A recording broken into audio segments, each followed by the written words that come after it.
더불어민주당 송영길 대표가 당 쇄신을 위해 다음 총선에 불출마하고 3월 재보선에 종로와 안성, 청주 상당 세 지역구에 후보를 내지 않겠다고 선언했습니다.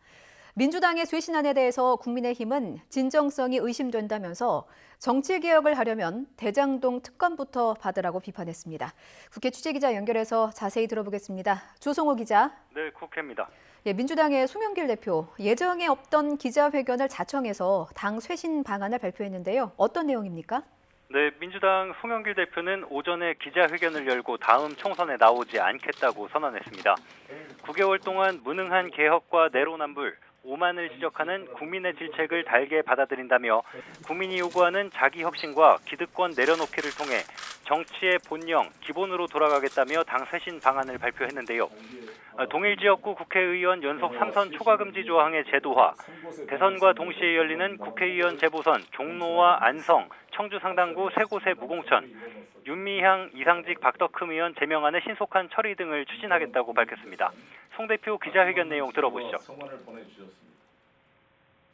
지금 우리 앞에 놓인 새로운 역사적 소명은 이재명 후보의 당선입니다.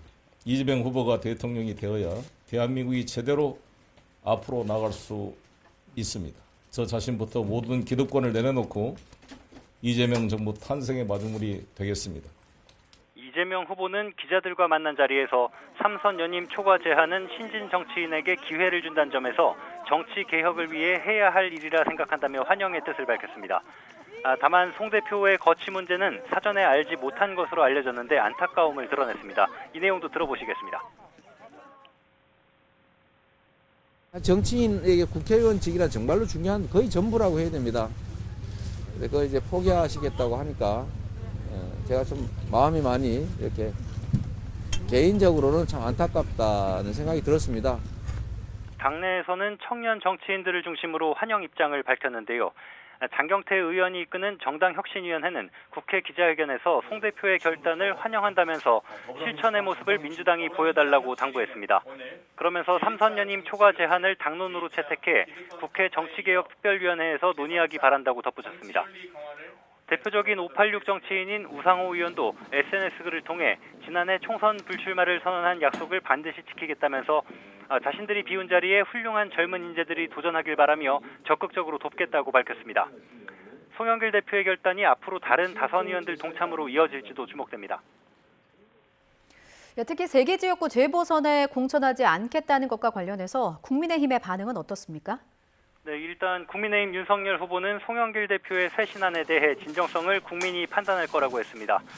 특히 윤미향 의원 등의 제명안 처리에 대해서는 엄청난 의석을 갖고 독선적으로 의회를 주물러 왔는데 진작에 했어야 한다는 생각이 든다고 꼬집으면서 이렇게 말했습니다. 이 내용 들어보시겠습니다.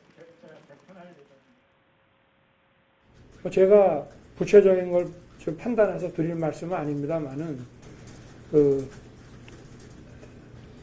하여튼 그 진정성 문제에 대해서도 액면대로 좀 받아들이기 좀 어려운 부분이 있는 것 같습니다. 네. 국민의힘도 송 대표의 쇄신안이 순수해 보이진 않는다고 비판했습니다. 권영세 선거대책본부장은 공천관리위원회 회의를 마치고 기자들과 만나 진짜 정치개혁을 하려면 국회에서 논의되다가 중지된 대장동 특검을 받는 게 먼저라고 지적했습니다. 또 정치개혁을 하고 싶다면 선거기간 중립내각을 요구하는 게 우선이라고 말했습니다. 들어보시죠. 선거의 주무장관이라고 할 수 있는 법무장관, 그다음에 행안부 장관이 민주당 의원들이 하고 있지 않습니까? 그 두 장관을 불러들이고 중립내각을 청와대에 요구하는 것이 우선이라고 생각을 합니다. 국민의힘은 공관위 첫 회의를 시작으로 5개 지역 재보선 준비에 본격적으로 돌입했습니다. 특히 무주공산이 될 가능성이 큰 종로 등 지역구를 놓고 공천 방법과 절차 등에 대해서 첨예한 논의가 예상됩니다. 정의당도 민주당의 무공천 방침에 대해 오승재 대변인이 국회 기자회견을 통해 서울, 부산시장 보궐선거에 후보자를 공천했던 역사적 과오를 뒤늦게 바로잡은 것이라며 생색내는 일은 없어야 한다고 지적했습니다.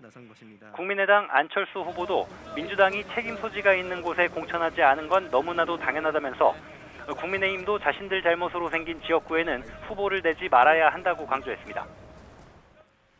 이런 가운데 이재명, 윤석열 후보 모두 공약 발표를 앞다투하면서 정책 경쟁도 이어가고 있는데요. 오늘은 어떤 공약들이 나왔습니까? 이재명, 윤석열 후보 나란히 농업정책 공약을 발표했습니다. 이재명 후보는 정치적 고향인 경기도에서 사흘째 매주 타는 민생버스, 메타버스 일정을 이어가고 있는데요. 포천시 농업기술센터에서 농업 공약을 내놨습니다. 농어민에게 1인당 100만 원 이내의 기본소득을 지급해서 농어촌과 도시의 소득 격차를 줄이고 농어촌 소멸을 막겠다고 밝혔습니다. 그리고 식량 자급률 60%를 달성하고 청년 미래농업 혁신인재 5만 명을 길러내겠다고도 약속했습니다. 윤석열 후보도 농업직불금 5조 원으로 2배 늘리고 고령 중소농민을 대상으로 농지 이양 은퇴직불금 월 50만 원을 지급하겠다고 공약했습니다. 청년농 3만 명 육성을 위해서 공공농지화 주택을 우선 배정하겠다고도 발표했습니다. 그리고 화석연료 발전 비중을 3분의 1로 줄이고 신축 건물에 음식물 분쇄기를 설치해 음식물 쓰레기를 줄이겠다고도 약속했습니다. 네, 끝으로 국민의당 안철수, 정의당 심상정 후보의 행보도 전해주시죠. 국민의당 안철수 후보는 오전에 국회에서 신년 기자회견을 열었습니다. 문재인 정부의 정책을 신랄하게 비판하면서 이번 대선의 성격을 새 시대를 여는 시대 교체라고 강조했습니다. 부민 강국, 다시 말해 풍요로운 국민이 도약하는 대한민국을 만들겠다며 확실한 정권 교체와 국민 통합 내각, 강력한 개혁 실천 등 국정 운영 구상을 밝혔는데요. 기자회견 내용 일부 들어보시겠습니다. 대한민국과 아이들의 미래를 생각하신다면 저 안철수를 선택해 주십시오. 깨끗한 청와대, 유능한 정부, 우리 아들, 딸들의 장래를 생각하면 저 안철수에게 맡겨 주십시오. 정의당 심상정 후보는 이재명, 윤석열 양강 후보가 합의한 방송 토론을 금지해달라며 낸 가처분 신청 사건 신문기일에 출석했습니다. 심 후보는 법정에서 양자 토론은 양당이 대표하지 않는 시민의 목소리와 이익이 대표되는 것을 봉쇄하며 민주주의를 훼손한다며 민주주의의 기본 정신을 지키는 현명한 결정을 법원이 내려달라고 호소했습니다. 지금까지 국회에서 YTN 조성호입니다.